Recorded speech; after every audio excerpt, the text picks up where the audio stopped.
সঞ্চয় আমি ঘূর্ণি, আমি পথ সম্মুখে যাহা পাই যাই চূর্ণি, আমি নিত্য পাগল ছন্দ, আমি আপনার তালে নেচে যাই, আমি মুক্ত জীবন আনন্দ। ঢাকা বিশ্ববিদ্যালয়ের কেন্দ্রীয় মসজিদের পাশে জাতীয় কবি কাজী নজরুল ইসলামের কবরের কাছে চিরনিদ্রায় শায়িত হলেন বীর শহীদ ওসমান বিন হাদি।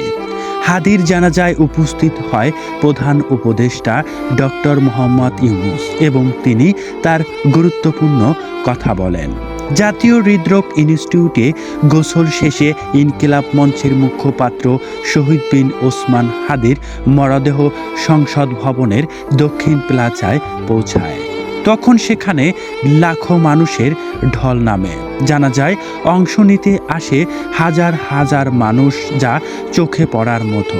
অনেকেই বলছে এটি একটি ঐতিহাসিক জানাজা। সাধারণ মানুষ থেকে শুরু করে বিভিন্ন রাজনৈতিক দলের শীর্ষ নেতারা সেখানে উপস্থিত ছিলেন। সবার মুখে একটাই স্লোগান ছিল, তুমি কে আমি কে, হাদি হাদি, আমরা সবাই হাদি হব।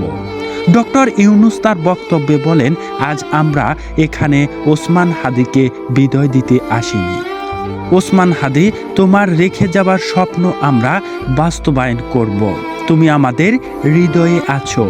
জানাজার সময় এক আবেগঘন পরিস্থিতি সৃষ্টি হয় যখন হাদির বড় ভাই মাওলানা আবু বকর সিদ্দিক বক্তব্য দেন।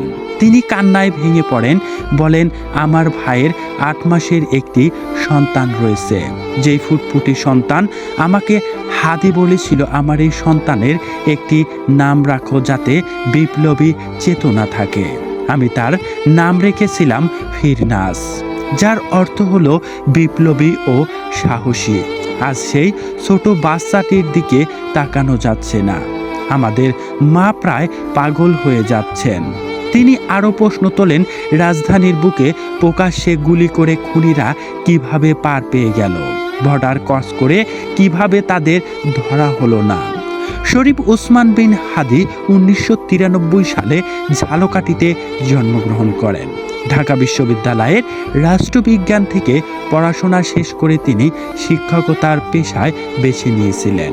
12 ডিসেম্বর পল্টনে দুর্বৃত্তদের গুলিতে তিনি গুরুতর আহত হন এবং সিঙ্গাপুর চিকিৎসাধীন অবস্থায় বৃহস্পতিবার রাতে তিনি শেষ নিঃশ্বাস ত্যাগ করেন। দেশ বিজয়ের এই দিনে সংসদ ভবনের দক্ষিণ প্লাজায় একটি জানাজার স্থানে শুধু ছিল না, এটি পরিণত হয়েছিল শোক আর প্রতিবাদের একটি ঐতিহাসিক সমাবেশ।